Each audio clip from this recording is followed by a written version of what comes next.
1000 আজিয়ে ভৰাই ল কালিলৈ নাপাওঁ আজি আমাৰ প্ৰধানমন্ত্ৰী ডাঙৰীয়াই কৈছে যে পেট্ৰলৰ দাম বাঢ়িব পাৰে গতিকে ৰাইজসকল সাৱধান তো আজি মই দেখুৱাই আছোঁ ৰ'ব গুৱাহাটীৰ মানে পেট্ৰল পাম্পকেইটাত কেনেকুৱা ভিৰ আজি মই গৈ আছোঁ তাতে এই তেল ডিপুত ভিৰ চাওক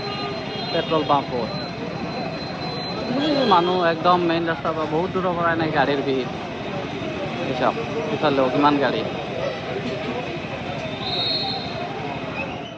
হ'ব কিমান ভৰাবি 1000 আজিয়ে ভৰাই ল কালিলৈ নাপাব পাৰা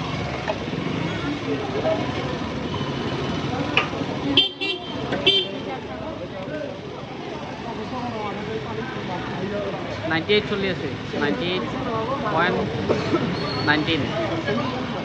এই ভিৰ চাওক